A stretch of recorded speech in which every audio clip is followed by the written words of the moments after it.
Bom dia, pessoal, tudo bem?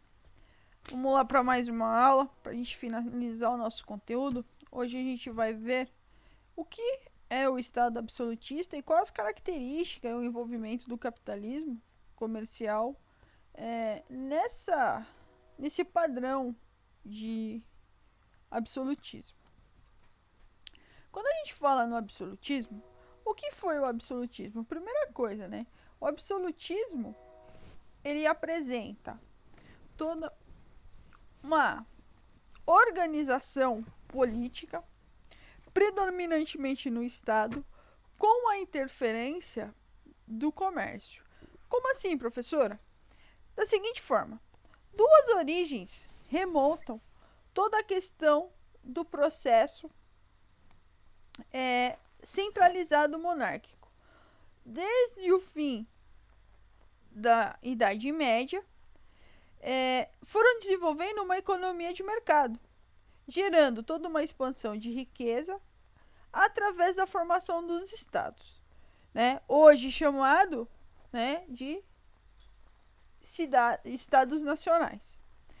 Quando a gente fala nessa questão, o desenvolvimento econômico no fim da Idade Média, ele trouxe toda a questão gerada por uma expansão de riqueza monetária que transferiu grandes senhores sobre a forma de impostos, que permitiu toda uma estruturação de unidades políticas vastas, aonde todo o processo do absolutismo, os reis mantiveram uma política de beneficiar a monarquia nacional e por meio de uma proteção militar estabelecida pelas leis que favoreciam seus negócios através de toda uma expansão de atividade econômica, conquistando ou através de casamento ou através de guerra, né? Então, quando a gente fala nesse engajamento do Estado, toda a proteção que passou a se ampliar com esse processo veio interesse privado de grandes negociantes e uma característica bastante forte na economia capitalista foi o processo de formação do sistema econômico capitalista, no qual, com isso, eles vão desenvolver o processo de mercantilismo. O que é essa base do mercantilismo? O mercantilismo é que o Estado absolutista trata-se de um Estado em busca de um equilíbrio entre a burguesia, de quem o rei obtém um poder econômico cobrando imposto, e de uma nobreza, de quem o rei extrai apoio político em troca de privilégios. Quando ele fala dessa questão, em questão de equilíbrio, esse equilíbrio era fruto simultâneo da desarticulação política da burguesia, que era incapaz de controlar integralmente o poder do Estado, e do declínio da nobreza. Essa nobreza, que foi de origem feudal, aonde todo o processo do Estado absolutista preservava a estrutura de ordem desse sistema, do sistema feudal, com leis e tribunais separados para membros do clero, nobreza e trabalhadores em geral, que era o terceiro estado. Quando ele fala nessa questão, o mercantilismo já vem mercantil, designa tudo aquilo que é derivado do comércio. Então, qual que era o objetivo do mercantilismo? É entendermos que era um conjunto de práticas econômicas adotada pelo Estado absolutista europeu, com o objetivo de promover o enriquecimento primeiro, da burguesia e o fortalecimento do Estado. Dessa maneira, o protecionismo tinha como objetivo evitar saída de moedas do país, fazendo com que a economia do país se tornasse mais forte. E as medidas protecionistas poderiam contribuir para diminuir os valores das importações e, pouco a pouco, colaboravam com o aumento das exportações. Então, era muito mais favorável importar do que exportar. Com o processo de intervenção, eles começam a exportar mais do que importar. Então, o que eles começam a fazer? É muito melhor eu trazer dinheiro de outro país para o meu do que mandar do meu país para outro. Quando ele fala dessa questão, ele vai trazer uma série de grandes conquistas, conquistas essas que vai gerar todas as práticas comerciais. Muitas vezes os governantes visavam todo o fortalecimento e a ampliação da produção manufatureira. Esse princípio mercantilista vai trazer toda uma questão de comércio, e esse mercantilismo ele foi denominado como industrialismo, ou seja, os seus defensores acreditavam que a produção de manufaturados geraria tanto lucro quanto como o processo de comercialização.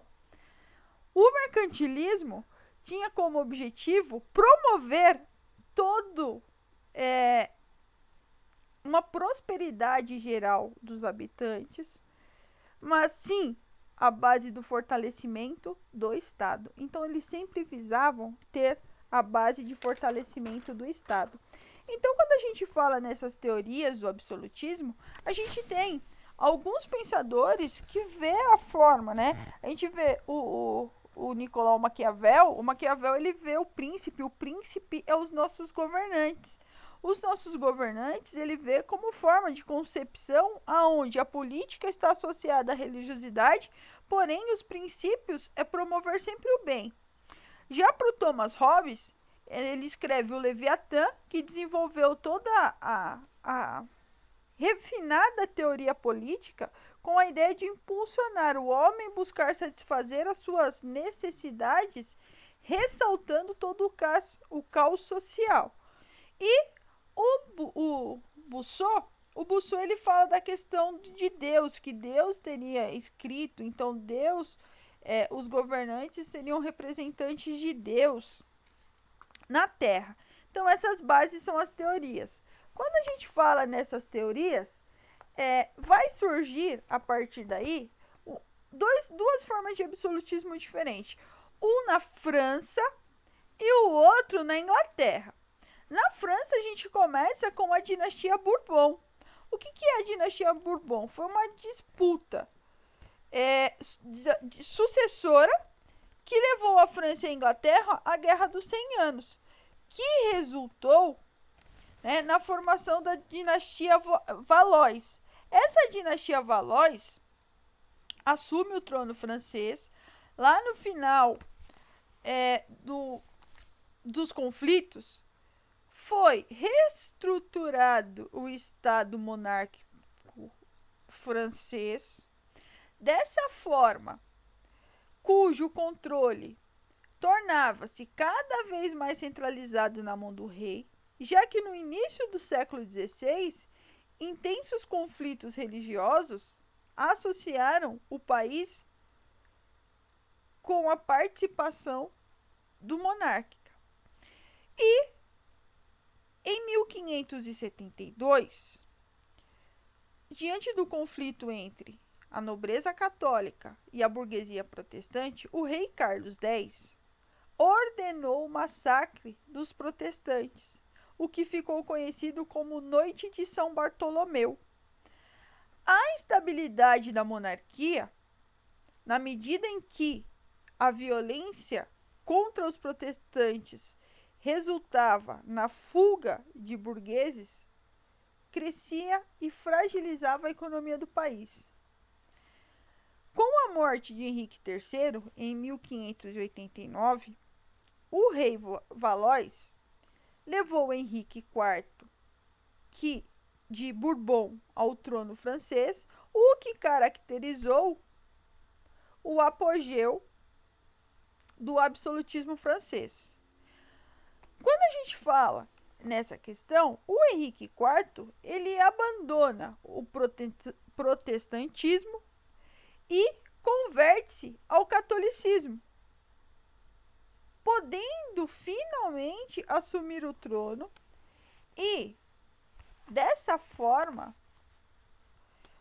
o rei sucessor, que foi o Luís XIII, a política do Estado francês foi conduzida pelo cardeal Richelieu, que era o rei que detinha amplos poderes na corte.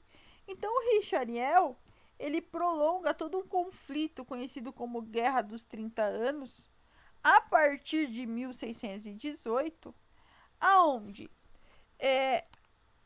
toda a base de Habsburgo conseguiram, por meio de uma hábil política de casamento e alianças, assumir o controle de vastos territórios do continente, fazendo com que, dessa forma, diante das possibilidades da vitória de Habsburgo,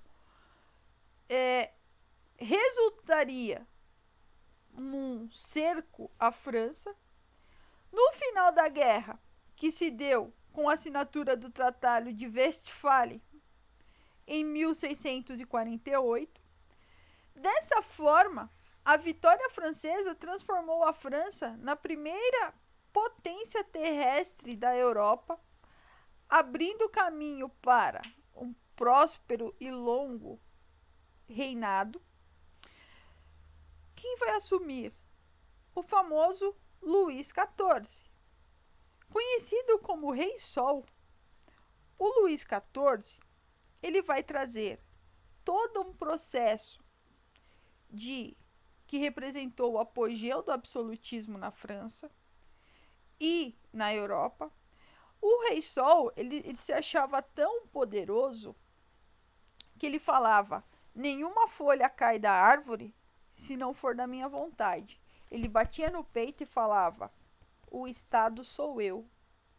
Então ele tinha um poder tão grande que ele personificou todo o seu governo, fazendo com que até as moedas tinha a sua cara, a sua fisionomia. O luxo excessivo da corte francesa, simbolizado pela construção do grandioso Palácio de Versalhes, constatava que o pequeno espaço político ocupado pela burguesia, gerando tensões entre essas relações. Versalhes foi construída de uma forma bem luxuosa e servia como abrigo para a corte real, o que representou algo além de uma simples mudança de sede de governo, mas sim todo um poder desenvolvido em cima dos luxuosos processos de desenvolvimento da burguesia. Quando a gente fala nessa questão, na relação burguesia e o rei, empregava medidas econômicas que estimulavam o crescimento econômico. No entanto, ele permitiu o surgimento de ambições políticas. Já lá no antigo regime, o mercantilismo, a expansão econômica, que era o principal objetivo, dependia de ação do Estado, que era responsável para estabelecer colônias ao redor do mundo, oferecendo proteção aos navegantes e suas frotas. Quando a gente fala dessa base de dinastia, a dinastia Tudor, em 1455, uma violenta disputa sucessória entre a família York e a família Lancaster resultou na Guerra das Duas Rosas. O conflito só terminou com a ascensão da terceira família, que foi a Tudor. A Tudor governou entre as principais consequências políticas, apoiando todo um poder do parlamento, o ato de supremacia que criou a Igreja Anglicana, fortaleceu ainda mais a monarquia inglesa, criando condições para todo um processo de estruturação do regime absolutista na Inglaterra e, sobretudo, no governo de Maria I, que tentou promover, sem sucesso, o retorno do catolicismo. Sua sucessora foi Elizabeth I, que reafirmou o anglicanismo, embora tolerando certas práticas do catolicismo, desenvolveu todo um marcante política expansionista e iniciou o processo de colonização na inglesa, né, nas colônias. Quando a Elizabeth I, lá na guerra da América Espanhola, ela atraiu toda uma reação do país, aonde uma poderosa frota espanhola, conhecida como Invencível Armada, tentou invadir a Inglaterra, sendo derrotada no litoral da Grã-Bretanha. A morte da rainha Elizabeth I, em 1603, encerrou a dinastia Tudor, porque ela não tinha casado, ela não tinha filhos, então ela não tinha sucessores. Ela não tendo sucessores, quem vai assumir é o Jaime I, primo da rainha e do rei da Escócia, que inaugura a dinastia Stuart. A dinastia Stuart, ela vai dar um jeito de trabalhar contra o governo, contra o parlamento. Ela era incompatibilidade entre doutrina protestante e a teoria do direito divino dos reis, né, aquilo que o Boussot tinha falado. Todo esse processo, a sociedade católica tendo como todo um processo de aceitação, a Inglaterra ela apresentou uma situação peculiar, pois o anglicanismo aceitava a doutrina protestante, mantendo o clero e chefiando pelo rei.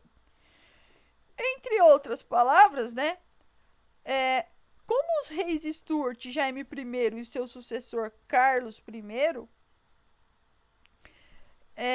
e a monarquia deveria ser fundada no direito divino, as transformações anglicanas, como o catolicismo sem o Papa, a oposição dos setores da burguesia, vai fazer com que todo o processo de revolução, de cercamento. O que era o cercamento? O cercamento era transformar as antigas estruturas feudais da propriedade agrícola, convertendo em grandes domínios em verdadeiras fazendas capitalistas, voltada para todo o processo de produção de mercado, ou seja, de lã para a manufatura ou de trigo para o consumo das cidades. Dessa forma, todo o processo que foi ocorrendo na dinastia Stuart foi trazendo todo um processo de revolução.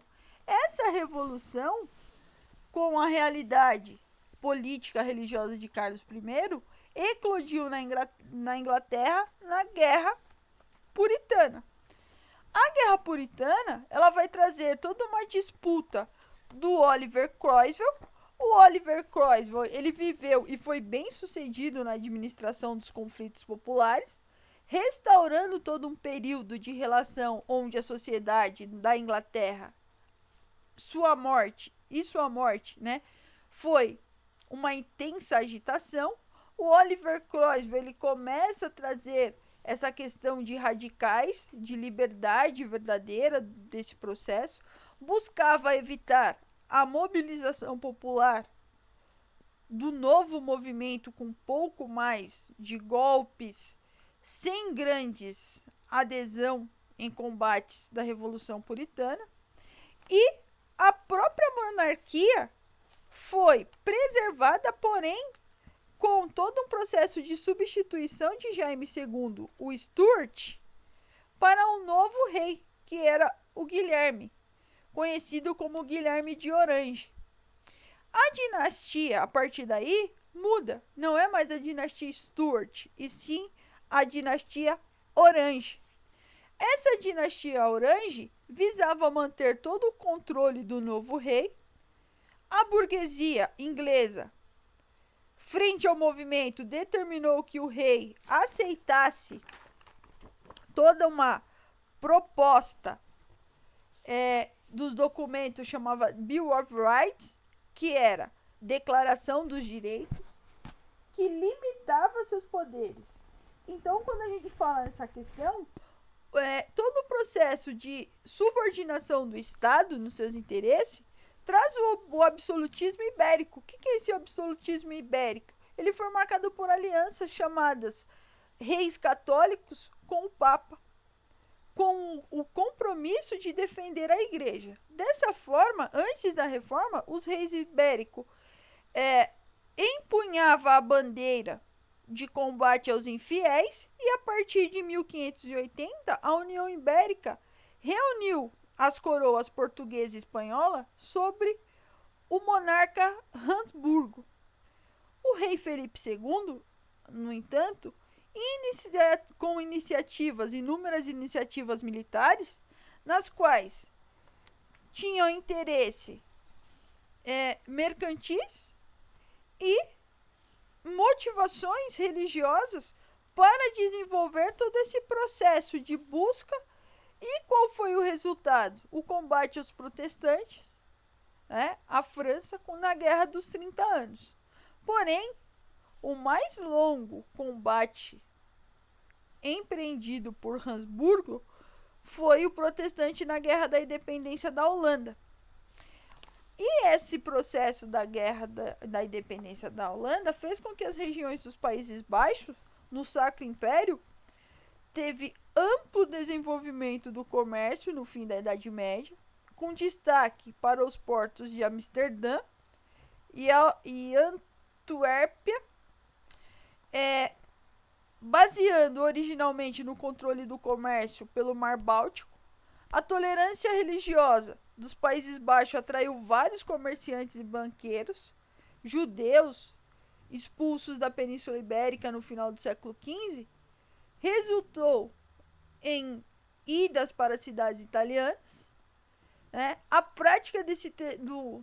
Na prática, o território dos Países Baixos era quase autônomo e era comum a descentralização do Sacro Império. Dessa forma, a resistência das cidades holandesas precipitou no conflito que foi prolongado pela Guerra da Independência da Holanda e com a pilhagem do Império Habsburgo, incluiu-se o ato de pirataria, assaltos e rotas comerciais e conquistas dos territórios de colônia. Por essa época, a Holanda já havia tornado-se um grande entreposto comercial e Amsterdã o mais importante centro financeiro da Europa, descrevendo pela riqueza holandesa e o romantismo inglês de Daniel Foen afirma, que ele fala, o Daniel Foen ele fala, os holandeses devem ser entendidos pelo que realmente são, os intermediários do comércio, os agentes corretores. Despachar a maior parte desse vasto comércio consiste em serem abastecidos por todas as partes do mundo, para que possam novamente abastecer o mundo inteiro. E dessa forma, começa-se uma nova visão com base em todo o critério do absolutismo.